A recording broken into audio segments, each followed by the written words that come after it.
নমস্কার এবং শুভ সন্ধ্যা সকলকে। আজ সোমবার এবং যথারীতি আমরা নিয়োগে বসত লক্ষ্মীর একটি নতুন পর্ব নিয়ে ফিরে এসেছি। আহ যুদ্ধ যুদ্ধ আবহ এবং যদি খুব একটা ভুল না হয় তবে মোটামুটি 19-20টা দেশে একই সঙ্গে এই মুহূর্তে বিশ্বে যুদ্ধ চলছে। মধ্যপ্রাচ্যে যা হচ্ছে আপনারা দেখতেই পাচ্ছেন, ইসরায়েল, ইরান, আমেরিকা যুক্ত হয়েছে, তার সঙ্গে সৌদি আরব, বাহারিন, ওমান, ইউএই, কাতার, লাইন দিয়ে। আচ্ছা, আজারবাইজানও যুক্ত হয়ে গেছে। একই সঙ্গে রাশিয়া আর ইউক্রেনের যুদ্ধ তো দীর্ঘ প্রায় 4 বছর হতে চলেছে, হচ্ছে, এখনো চলছে। আফ্রিকার বেশ কিছু দেশে যুদ্ধ হচ্ছে। দক্ষিণ আমেরিকার বেশ কিছু দেশে গৃহযুদ্ধ। তো সম্প্রতি একজন ড্রাগ লর্ড ধরা পড়ায় মেক্সিকোর অবস্থা খুব খারাপ আর কি। চারিদিকে আগুন জ্বলছে, খুন খারাপি চলছে। মানে বারুদের গন্ধটা গোটা বিশ্ব জুড়ে ছড়িয়ে আছে। তো বিশ্ব জুড়ে যখন বারুদের গন্ধ ছড়ায়, তার আঁচ কোথাও পড়ুক না পড়ুক, আপনি হয়তো বাড়িতে বসে বারুদের সেই গন্ধটা পাচ্ছেন না, কিন্তু তার আঁচটা কিন্তু আপনার শেয়ার মার্কেটে, আপনার হেঁসেলে, আপনার পকেটে ঠিক লাগবে। যথারীতি লেগেছে। আপনারা দেখতেই পাচ্ছেন বিগত কয়েকদিন ধরে, গত সপ্তাহ টানা আমরা এই যে চূড়ান্ত পতনের দিক, আর যে একটা কি বলবো, কোনো কোনো দিন 1600 পয়েন্ট পড়েছে, কোনোদিন 400 পয়েন্ট রিকভার হয়েছে, আবার পরের দিন 1000 পয়েন্ট পড়েছে, কোনোদিন 800 পয়েন্ট বেড়েছে, আবার 650 পয়েন্ট পড়েছে, এরকম মোটামুটি পড়ার দিকেই বেশি। একদিক থেকে খানিকটা হলো একটুখানি অশনি সংকেত যাকে বলা যেতে পারে। কিন্তু সত্যি কি অশনি সংকেত?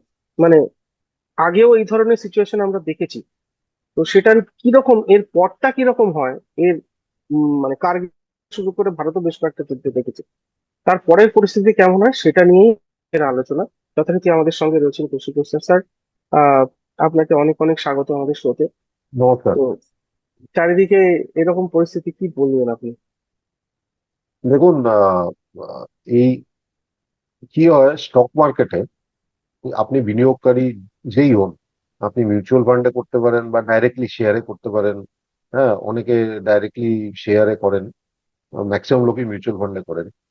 সবাই একটু উৎকণ্ঠা হয় যখন দেখা যায় যে মার্কেট নিম্নগামী, এবং সকালবেলায়, যদিও আমরা সবাই বলি যে দীর্ঘমেয়াদী আপনি দেখবেন সবকিছু, কিন্তু সকালবেলায় যেই দেখে আজকে আমার পোর্টফোলিও এত মাইনাস হয়েছে, তখনই, আর দিনের পর দিন যখন সেটা হয়, তখনই সবাই একটু উৎকণ্ঠিত হয়ে যান। স্বাভাবিক, এটা হচ্ছে হিউম্যান সাইকোলজি। এবার সমস্যাটা কি জানেন তো, এই যা হয় কোনোটাই আমাদের কন্ট্রোলে নেই। হুম। এই যে কিছু যুদ্ধ ছাড়াও অন্য কারণেও হতে পারে, যেরকম করোনায় হয়েছিল। করোনায় যখন হয়েছিল, আমি তো বলবো করোনার মতো কি বলবো পরিস্থিতি কিন্তু যুদ্ধেও হয় না। করোনায় না কি না। হয়েছিল, পুরো বিশ্ব একসাথে বন্ধ হয়ে গেছিল, সব জায়গায়। হুম। লোক বাইরে বেরোচ্ছে না, কাজকর্ম প্রায় বন্ধই হয়ে গেছে, কোনো মতে চলছে, তাই না? এখন যদি দেখেন যে ওরকম তো কিছু নয়, মানে হ্যাঁ, যে দেশে যুদ্ধ হচ্ছে, খুব দুঃখের কথা হচ্ছে, মানে যেখানেই যুদ্ধ হোক না কেন, সবচেয়ে খারাপ জিনিস হচ্ছে লোক মারা যায়, হুম। হচ্ছে সম্পত্তি ধ্বংস হয়। আহ সেটা কোনোদিনই হওয়া উচিত নয়, কিন্তু কি করা যাবে, মানুষের লোভ, ক্ষমতার লোভ বা ধনের লোভের জন্য, যে মানে টাকা পয়সার লোভ বা ক্ষমতার লোভ, এই মানে যুদ্ধের কারণই হচ্ছে এই, আর কিছু নয়। তো এখন সেটা তো চিরাচরিত, এখন মানুষের ওটা স্বভাব, কি করা যাবে। ঠিক। হুম। কিন্তু আমরা যখন বিনিয়োগের কথা বলি, তখন কিন্তু একটা জিনিস মনে রাখতে হবে। দেখুন, আজকে মার্কেট কততে বসে আছে, 24,000 ধরে নিন। হ্যাঁ। আমি 300 200 এরকম বলছি না, মোটামুটি 24,000-এর আশেপাশে বসে আছে, ঠিক আছে, হুম। বা 24 থেকে 25-এর মধ্যে বসে আছে। আমরা কিন্তু ভুলে গেছি, অলরেডি অলরেডি ভুলে গেছি। মে 2024-এ 21,400, ফেব্রুয়ারি 2025-এ 21,700, এপ্রিল 2025-এ 21,700। এখনো কিন্তু আমরা 3,000 পয়েন্ট আছে ওপরে, প্রায় 3,000 পয়েন্ট ওপরে আছে। হ্যাঁ, তো ঠিক। লোকে হুম। যখন আমাকে জিজ্ঞেস করে, আচ্ছা মার্কেট তো পড়ে গেছে এখন, মানে আরো পড়বে, আমি বললাম এই তো কিছুদিন আগে অনেক বেশি পড়েছিল, তারপরে তো মার্কেট অনেক উঁচু উঁচু উঁচু, মানে উঁচুতে গেছে, তাই না? এরকম তো নয় যে পড়ে আর নিচের দিকেই যাচ্ছে। হ্যাঁ, আমি তো অনেক আগেই একটা পর্বে বলেছিলাম যে সেপ্টেম্বর 2024 লোকজন বলছিল ডিসেম্বরে 30,000 হবে। ডিসেম্বর 2024 লোকজন বলছিল মার্চের মধ্যে 19,000 হবে। ঠিক আছে, কোনোটাই হয়নি কিন্তু, না 30 হয়েছে না 19 হয়েছে। হুম। ঠিক আছে, তো তাই জন্য মাঝে মাঝে কি হয়, এই খবর দেখে আমরা ভাবি এই খবরের জেরে কিন্তু মার্কেটে উপর নিচ হয়। হ্যাঁ, হয়। যেরকম আ- আপনার শুক্রবার মার্কেটে পড়েছিল, তার প্রধান কারণ হচ্ছে হঠাৎ কাতার একটা অ্যানাউন্সমেন্ট করলো যে এরকম আর কিছুদিন চললে ক্রুড অয়েল, মানে যেটা রাসায়নিক তেল যেটাকে বলে, সেটা কিন্তু আপনার $150 অব্দি চলে যেতে পারে প্রতি ব্যারেল, যেটা এখন বসে আছে 70-72 এরকম, মানে 80 ছুঁই ছুঁই করছিল, মানে ডাবল প্রায় হয়ে যাবে। তো হুম। তাই জন্য আজকে মার্কেট, মানে শুক্রবার মার্কেট পড়েছে। এবার সমস্যা হচ্ছে এই যে এই অ্যানাউন্সমেন্টটার জন্য পড়লো, তো গতকাল জিজ্ঞেস করবো তো গতকাল মার্কেট কেন উঠেছিল? হুম। কেউ বলতে পারবে না। শুক্রবার শুক্রবারে মার্কেট পড়লো, তো হুম। বৃহস্পতিবারে মার্কেট উঠলো কেন? হুম। কেননা ট্রাম্প মহাশয় বললেন, আমি বলে দিয়েছি যে যত জাহাজ ওই দিক দিয়ে যাবে ওর ইন্স্যুরেন্সের দায়িত্ব আমেরিকা নেবে। হুম। তো ওই শুনে মার্কেট আবার উঠে গেল। পরের দিন হুম। কাতারের এনার্জি মিনিস্টার বলল তেল এত হবে, ওই শুনে মার্কেট পড়ে গেল। দেখুন, মার্কেটে ওপর নিচ হবেই। বিনিয়োগকারীর একমাত্র উচিত, এটা এটা সম্ভব নয়, কান বন্ধ করে রাখা উচিত। ঠিক আছে, আপনি নিজের কাজ করুন, কারণ এই এর সম্বন্ধে চিন্তা করে আপনি কিচ্ছু করতে পারবেন না। কিন্তু আমরা, আমি তথ্য এখনই দেখাবো, মার্কেট যখন পড়ে মনে রাখবেন মার্কেট কিন্তু তারপর ওঠে। হ্যাঁ, বিশ্বযুদ্ধ, পরমাণু যুদ্ধে পৃথিবী ধ্বংস হওয়া ছাড়া হুম। এতদিন যা আমার কাছে তথ্য আছে, বিগত 26 বছরের তথ্য, তাতে দেখাচ্ছে যে মার্কেট পড়ার পরেও মার্কেট ওঠে। তো এইটুকু আমি দেখিয়ে দিচ্ছি। এটা দেখা যাচ্ছে তো? হ্যাঁ। আমি কার্গিল যুদ্ধ থেকে শুরু করেছি। এবার দেখুন, এই যত যুদ্ধের লিস্ট আছে, যুদ্ধ বা ছোটখাটো মারামারি, এই লিস্টে এর মধ্যে কার্গিলই আমাদের দেশে, অপারেশন সিন্দুরের আগে কিন্তু বড় যুদ্ধ কার্গিলে হয়েছিল। হুম। হ্যাঁ, মধ্যখানে বালাকোট এয়ার স্ট্রাইক, উড়ি এয়ার স্ট্রাইক, এইসবগুলো হয়েছে, কিন্তু এগুলো মোটামুটি আতঙ্কবাদীর জবাব এগুলো। কিন্তু অ্যাকচুয়াল যুদ্ধটা হয়েছে কিন্তু এই সিন্ধু, তার আগে কার্গিলে। হুম। হুম। এবার আপনি দেখুন, কার্গিলে নিফটি, কার্গিল যুদ্ধ চলাকালীন নিফটি 13% পড়ে গেছিল। হুম। আজকে নিফটি কিন্তু 4%ই পড়েছে, যেটা লাস্টে হুম। ওয়েস্ট এশিয়া ক্রাইসিস দেখেছে। হুম। তো 13% পড়ার পর রিকভারি করেছিল, 45 দিনের মধ্যে রিকভার করে তারপরের 1 বছরে নিফটি কিন্তু প্রায় 30% রিটার্ন দিয়েছে। মানে ওটা যুদ্ধ শেষ হওয়ার পরে 12 মাসে। হুম। ইরাক ওয়ার 2003, দেখুন ইরাক ইরাক যুদ্ধ যখন হয়েছিল 2003-এ, ওই একই প্রবলেম আমাদের। আমরা তেল আমদানি করি, তেল গালফ হুম। থেকেই আসে, তেল বন্ধ হয়ে গেলে জ্বালানির আমাদের প্রচন্ড সমস্যা, সমস্যা হয়েছিল। হুম। তাই না? তো এবার ওই একই জিনিস তখন 6% পড়েছিল, আর আগামী 12 মাসে রিকভারি হয়েছিল 75%-এর উপর। এবার আপনি দেখুন, আহ কাছাকাছির মধ্যে বড় যুদ্ধ যেটা অর্থনৈতিক ভাবে আমাদের ইম্প্যাক্ট করতে পারে, সেটা হচ্ছে রাশিয়া ইউক্রেন, যেটা এখনো চলছে। হুম। রাশিয়া ইউক্রেন যখন শুরু হয়েছিল, সেটা হচ্ছে 2022-এ ফেব্রুয়ারি থেকে জুনের মধ্যে। ওই সময়ে কিন্তু নিফটি 10% পড়ে গেছিল, এবং ওই একই কারণে, তেলের দাম। কারণ আমরা দেখুন, কোনো দেশই ইন্ধন ছাড়া চলতে পারে না, একেবারে। তাই না? তো তেলের দামের জন্যই ডিসরাপশন হয়ে যাচ্ছে সব জায়গায়, ওই সব হওয়ার জন্য তখন 10% পড়েছিল। 45 দিন রিকভারি টাইম লেগেছিল, ওই 1.5 মাস মতো, 1.5-2 মাস ওরকম ছিল অবস্থা। তারপরে কিন্তু আগামী 12 মাসে প্রায় 5.5% রিটার্ন দিয়েছে, হুম। এরকম নয় যে রিটার্ন দেয়নি। আর ইসরায়েল আর হামাসের হয়েছিল তখন, অবশ্য আমাদের খুব একটা হয়নি, কিন্তু যেহেতু আমাদের এখানে এফআইআই এর সব আছে, কোথাও ঝামেলা হলে কি হয়, টাকা পয়সা মানে একটু ইউএসএ তে আবার ফিরে যায় ওরকম। হুম। হুম। তো তখন তখন দেখুন 4% পড়ে আবার আগামী 1 বছরে 28% হয়েছে।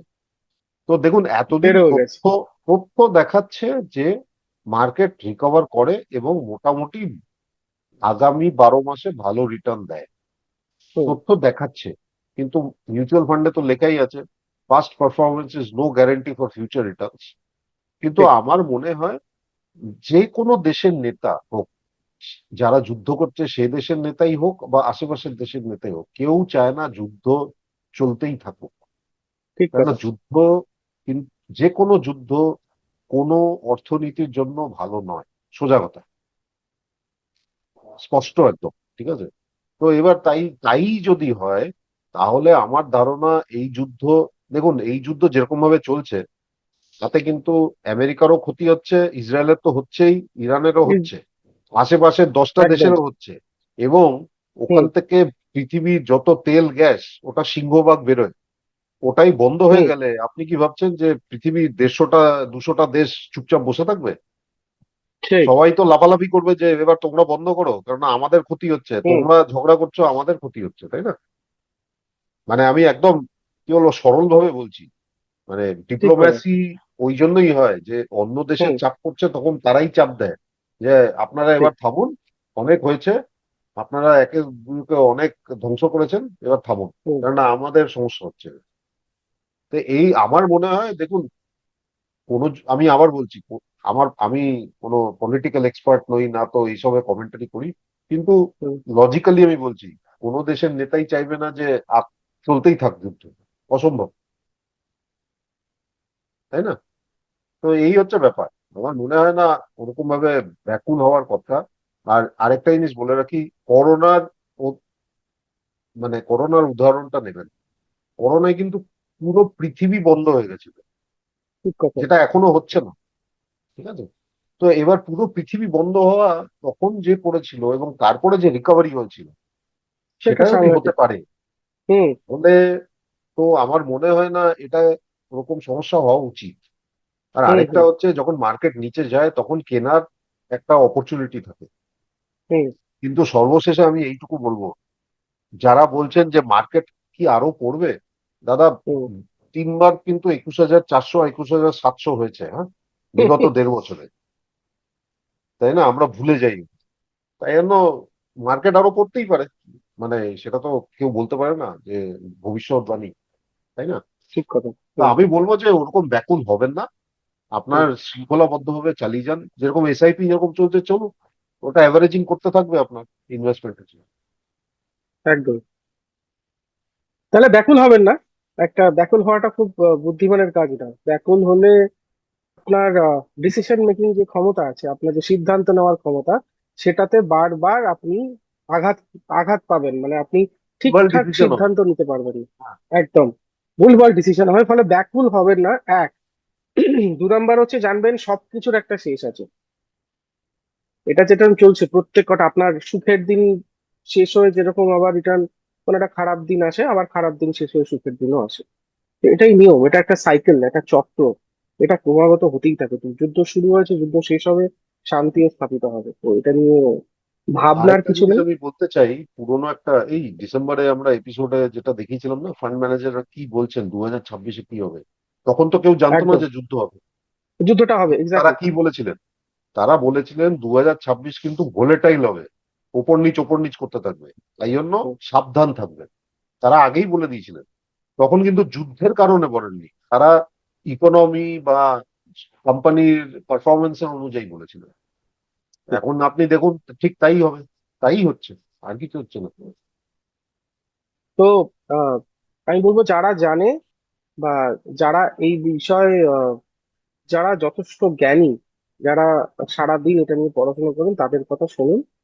আহ, বিশেষ করে ফেসবুক বলুন, হোয়াটসঅ্যাপ বলুন, বা whatever, যা যা আপনার কাছে সোশ্যাল মিডিয়ার যে মাধ্যম আছে, সেগুলোকে আপনারা একদম একদম পরিত্যাগ করুন। এই সমস্ত বিষয়ে কান দেবেন না, চোখও দেবেন না। চুপচাপ এসআইপি যেরকম করছেন সেরকম ভাবে চালিয়ে যান।